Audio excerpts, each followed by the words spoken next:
بسم اللہ الرحمن الرحیم۔ السلام علیکم ورحمۃ اللہ وبرکاتہ۔ ناظرین کرم، آج کا میرا ٹاپک ہے سیدنا ابراہیم علیہ السلام۔ تو قرآن کریم میں جو قصص الانبیاء بیان کیے گئے ہیں ان میں سے ایک اہم ترین قصہ جو ہے وہ سیدنا ابراہیم علیہ السلام کا ہے۔ ابراہیم علیہ السلام کا واقعہ قرآن مجید میں متعدد مقامات پر بیان کیا گیا ہے، اور ساتھ ساتھ قرآن مجید کی ایک مکمل صورت آپ کے نام پر ہے۔ تو اس کے بارے میں بھی ہم جانیں گے، اور قرآن میں متعدد جو دوسرے مقامات پر حضرت ابراہیم علیہ السلام اور ان کی اولاد کے بارے میں جو ذکر ہوا ہے اس کے بارے میں بھی ہم جانیں گے۔ ناظرین کرم، اسلام سے پہلے کی اگر ہم بات کی جائے تو سیدنا عبداللہ بن عباس رضی اللہ عنہ بیان کرتے ہیں کہ رسول پاک صلی اللہ علیہ وآلہ وسلم نے فتح مکہ کے دن بتوں کی موجودگی میں بیت اللہ میں داخل ہونے سے انکار کر دیا۔ آپ علیہ السلام نے ان سب کو نکالنے کا حکم دے دیا، چنانچہ انہیں باہر نکال دیا گیا۔ ان میں سے ایک ابراہیم علیہ السلام کی اور ایک اسماعیل علیہ السلام کی تصویر تھی۔ ان کے ہاتھوں میں فال کے تیر پکڑائے ہوئے تھے۔ تو آپ صلی اللہ علیہ وآلہ وسلم نے ان کو دیکھ کر فرمایا کہ اللہ تعالیٰ ان مشرکوں کو ہلاک کر دے، غرق کر دے۔ اللہ کی قسم، ان مشرکوں کو اچھی طرح معلوم ہے کہ حضرت ابراہیم علیہ السلام اور حضرت اسماعیل علیہ السلام نے کبھی ان تیروں کے ذریعے سے قسمت معلوم کرنے کے لیے فال نہیں نکالے، اور اس کے باوجود ان لوگوں نے ان کے ہاتھ میں جو ہے وہ فال کے تیر پکڑا دیے ہیں۔ تو یہ اگر حدیث کی اگر ہم بات کی جائے تو یہ صحیح بخاری کی حدیث ہے۔ ناظرین کرم، سیدنا ابراہیم علیہ السلام کا والد بتوں کو پوجتا تھا، یعنی بتوں کا پوجا کرنے والا تھا۔ چنانچہ آپ نے سب سے پہلے اسی کو توحید کی دعوت دی، کیونکہ سب سے زیادہ وہی اس بات کا حق رکھتا تھا کہ پورے خلوص کے ساتھ اس کی خیر خواہی کی جائے۔ سیدنا ابراہیم علیہ السلام نے دعوت توحید کا آغاز اپنے گھر سے کیا اور اپنے مشرک باپ کو بڑے پیار اور ادب سے تبلیغ کی، مگر ان کا باپ نے اتنے سخت رویے سے اس کو یعنی حضرت ابراہیم علیہ السلام کو دھمکی دی، جس کا ذکر اللہ رب العزت سورہ مریم آیت نمبر 31 تا 33 میں اس طرح سے ارشاد فرماتا ہے۔ اور اس کتاب میں ابراہیم کا ذکر کر، بے شک وہ بہت سچا تھا، نبی تھا، جب اس نے اپنے باپ سے کہا، اے میرے باپ، تو اس چیز کی عبادت کیوں کرتا ہے جو نہ سنتی ہے نہ دیکھتی ہے اور نہ ہی کسی کام آتی ہے؟ اے میرے باپ، بے شک میں یقیناً تیرے پاس وہ علم لے کر آیا ہوں جو تیرے پاس نہیں ہے، اس لیے میرے پیچھے چل، میں تجھے سیدھے راستے پر لے جاؤں گا۔ اے میرے باپ، شیطان کی عبادت نہ کر، بے شک شیطان ہمیشہ سے رحمان کا نافرمان ہے۔ ناظرین کرم، مذکورہ آیات میں سیدنا ابراہیم علیہ السلام اور ان کے کافر باپ کا ذکر جو ہے وہ بیان کیا جا رہا ہے۔ اگر ہم حضرت ابراہیم علیہ السلام کے والد کا نام جاننا چاہیں تو ان کے والد کا نام ازر تھا۔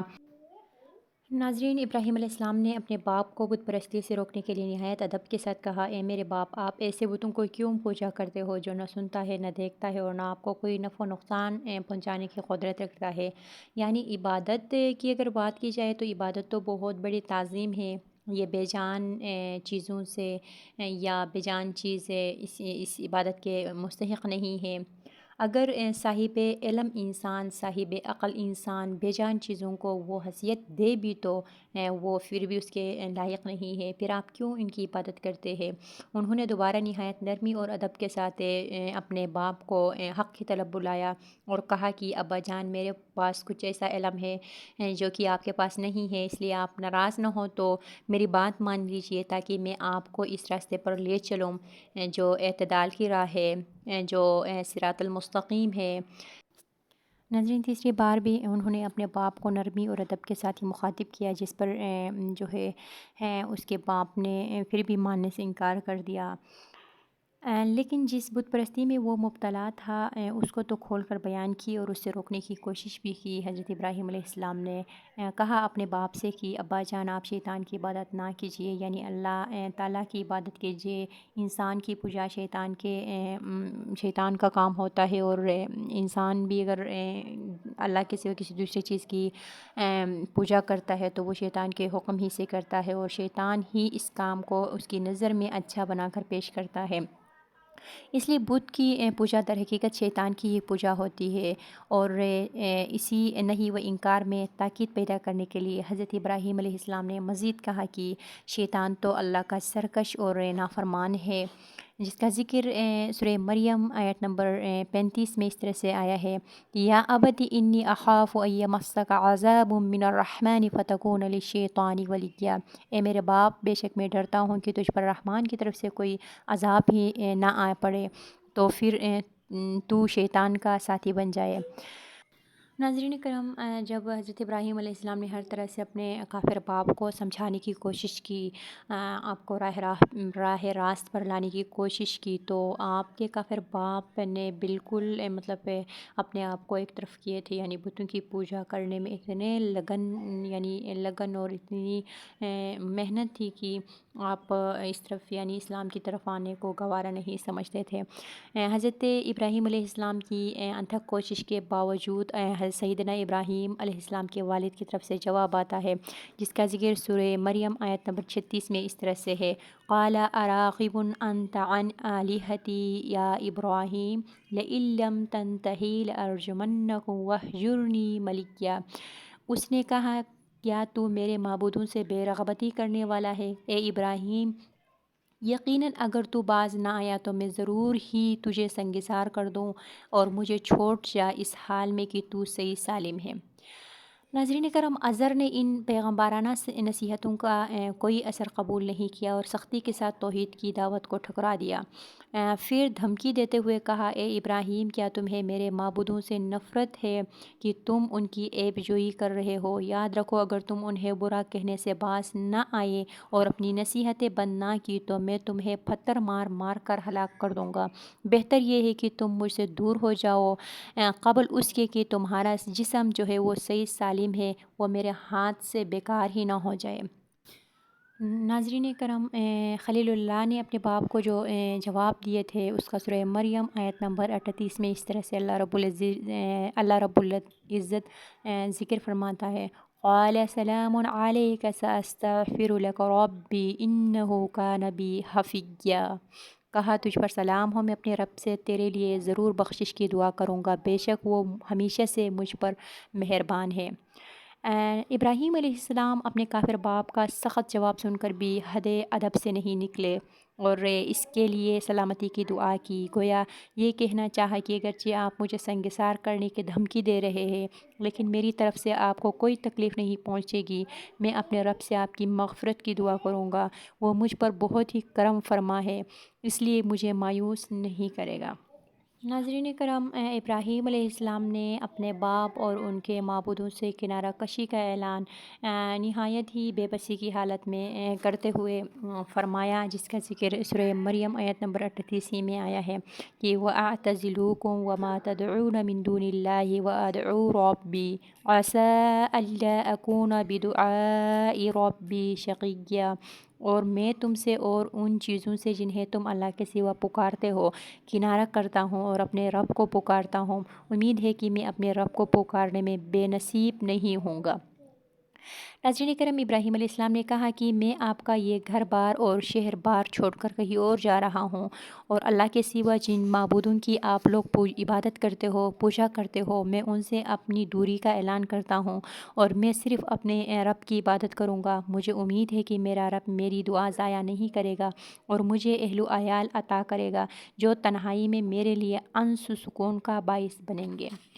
تو ناظرین کرم، وطن سے ہجرت اور مشرکین سے کنارہ کشی کے عوض اللہ رب العزت نے حضرت ابراہیم علیہ السلام کو بے شمار نعمتیں عطا فرمائے۔ ان میں سے ایک یہ تھی کہ انہیں بڑی شان والا بیٹا اور پوتا یعنی اسحاق اور یعقوب عطا فرمایا۔ ابراہیم علیہ السلام جب اللہ کی خاطر اپنے خاندان، گھر بار اور شہر کو چھوڑ کر بیت المقدس چلے گئے تو اللہ رب العزت نے انہیں اسحاق جیسا بیٹا اور یعقوب علیہ السلام جیسا پوتا عطا کیا۔ دونوں ہی ان کی زندگی میں نبی ہوئے اور جنہیں پا کر ان کی تنہائی دور ہوئی اور آنکھوں کو ٹھنڈک نصیب ہوئی، اور سب کو یعنی ابراہیم، اسحاق اور یعقوب علیہ السلام کو اللہ رب العزت نے اپنے فضل و کرم اور اپنی رحمت کا حصہ عطا کیا۔ نبوت دی، اولاد صالح دی، روزی دی اور بیت المقدس کی سرزمین کا وارث اور مالک بنایا، اور اقوام عالم میں ان سب کو نیک نامی دی۔ چنانچہ تمام اصحاب و ادیان ابراہیم اور اولاد ابراہیم کی تعریف کرتے ہیں اور ان کی جانب اپنی نسبت کرتے ہیں۔ ابراہیم علیہ السلام کے لیے یہ اللہ تعالیٰ کی بہت بڑی نعمت تھی کہ بیٹا اور پوتا عطا فرمایا۔ بیٹے اور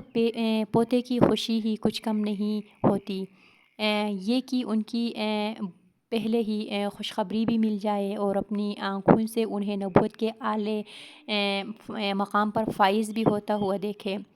سیدنا ابو ہریرہ رضی اللہ عنہ بیان فرماتے ہیں کہ نبی پاک صلی اللہ علیہ وآلہ وسلم سے پوچھا گیا کہ لوگوں میں سے سب سے بہتر کون ہے؟ تو آپ نے فرمایا کہ سب سے بہتر اللہ کے نبی حضرت یوسف علیہ السلام ہیں، اور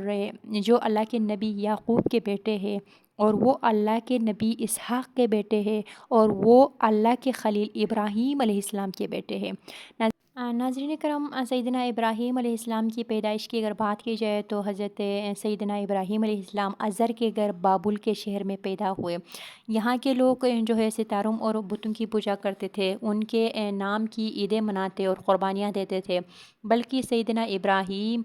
خلیل اللہ علیہ السلام، ان کی زوجہ محترمہ سیدہ سارہ اور بھتیجے سیدنا لوط علیہ السلام کے سوا دنیا بھر میں لوگ کافر تھے۔ اللہ رب العزت نے سیدنا ابراہیم علیہ السلام کے ذریعے سے اس باطل اور گمراہی کو ختم کیا۔ اللہ رب العزت نے انہیں بچپن ہی سے عقل سلیم اور رشد ہدایت سے نوازا، اور جب وہ بڑے ہوئے تو انہیں رسول بنا کر مبعوث فرمایا۔ انہوں نے اپنی قوم کو دعوت دی۔ ابراہیم علیہ السلام کو اللہ رب العزت نے اہل بابل کے لیے نبی بنا کر بھیجا۔ آپ نے انہیں صرف ایک اللہ کی بندگی کی دعوت دی اور شرک سے دور ہونے کا، یعنی شرک نہ کرنے کا حکم اور تبلیغ کی، اور کہا کہ تم لوگ اللہ کے سوا جن بتوں کی پرستش کرتے ہو وہ ساری چیزیں کسی کام کے نہیں ہے، تمہاری روزی اور نفع و نقصان کا مالک تو صرف وہی رب العزت ہے، اس لیے عبادت بھی اسی کی ہی کیا کرے۔ اس نے تمہیں بے شمار نعمتیں عطا کی ہے، اس لیے شکر بھی اسی ہی کی ادا کرو۔ یاد رکھو کہ مرنے کے بعد تمہیں اسی کے پاس لوٹ کر جانا ہے، اپنے اعمال کا حساب اسی کو دینا ہے، اسی لیے صرف اسی کی عبادت کرو اور اسی کو راضی کرو۔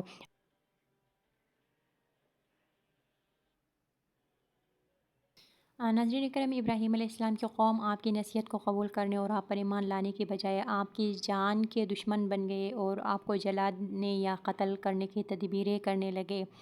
اللہ رب العزت سورہ عنکبوت آیت نمبر 23 میں ارشاد فرماتا ہے، فَمَا كَانَ جَوَابَ قَوْمِهِ إِلَّا أَنْ قَالُوا اقْتُلُوهُ أَوْ حَرِّقُوهُ فَأَنْجَاهُ اللَّهُ مِنَ النَّارِ إِنَّ فِي ذَلِكَ لَآيَاتٍ لِقَوْمٍ يُؤْمِنُونَ۔ پھر اس کی قوم کا جواب اس کے سوا کچھ نہ تھا کہ انہوں نے کہا اسے قتل کر دو یا اسے جلا دو،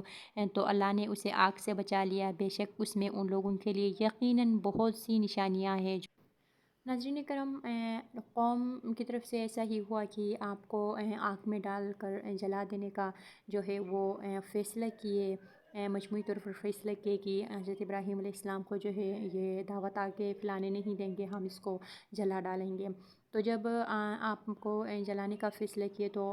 فیصلہ کیا آپ کو ڈال ہی دیے آگ میں، تو وہ آگ بھی اللہ تبارک و تعالیٰ کے حکم سے ٹھنڈی ہو گئی۔ یعنی اللہ تبارک پیغمبروں کے پاس تو ناظرین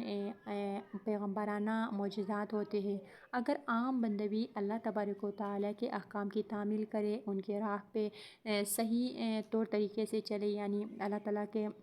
دیے گئے حدود میں رہ کر اپنی زندگی گزارے، تو ان کے راہ میں بھی ایک عام بندے کے، ایک عام مسلمان کے راہ میں بھی حائل رکاوٹیں اللہ رب العزت ضرور دور فرماتا ہے۔ اور حضرت ابراہیم علیہ السلام کے لیے بھی اللہ تبارک و تعالیٰ کی طرف سے معجزہ، یعنی فطرت کے عام قوانین کے برعکس معاملہ تھا، کہ جن ہی حضرت ابراہیم علیہ السلام کو آگ میں پھینکے گئے تو اللہ رب العزت نے آگ کو حکم دیا کہ وہ ابراہیم کے لیے ٹھنڈی بن جائے، اور ٹھنڈی بھی اس قدر ہو کہ نقصان نہ پہنچائے بلکہ سکون اور سلامتی کا باعث ہو، چنانچہ وہ ٹھنڈی اور آرام دہ بن گئی۔ جس طرح اللہ رب العزت نے حضرت ابراہیم علیہ السلام کو آگ میں جلنے سے محفوظ رکھا تھا، اسی طرح حضرت ابراہیم علیہ السلام اور حضرت لوط علیہ السلام دونوں کو ان ظالموں کے پنجے سے بحفاظت نکال کر شام کی طرف سفر کرنے کو آسانی عطا فرمائی۔ ناظرین کرم، اس طرح کے واقعات سے ہمیں یہ سبق ملتا ہے کہ اللہ رب العزت جو بڑا طاقت رکھنے والا ہے، بڑی قدرت رکھنے والا ہے، تو ہمیں بھی ان کے آگے سر تسلیم خم کرنی چاہیے۔ یعنی ہمیں اپنی عبادات صرف اور صرف اسی کے لیے کرنی چاہیے۔ ہمیں زندگی اور موت جو ہے اس کی طرف سے ہی ملنا ہے۔ روزی اور جو چیز ہمیں زندگی میں مل جائے گی، ہماری خوشی، ہمارا غم، ہماری ہر چیز جو ہے اسی کے حکم سے ملنا ہے، اور جس ٹائم پہ ملنا ہے ہمارے لیے ٹائم بھی اللہ رب العزت نے مقرر فرمایا ہے۔ تو ہمیں اللہ رب العزت کی دی ہوئی نعمتوں کا شکریہ ادا کرتے ہوئے اس کے ہر نعمت پر، ہر رحمت پر، اس کی ہر دی ہوئی چیز پر شکر ادا کرنا چاہیے، اور خوشی یا غم ہو، جس حال میں بھی وہ ہمیں رکھے، ہمیں صبر و تحمل سے اس حال پہ خوش ہونا چاہیے کہ یہ سب اللہ رب العزت کی طرف سے ہے۔ اللہ رب العزت جو چاہتا ہے وہی ہوتا ہے۔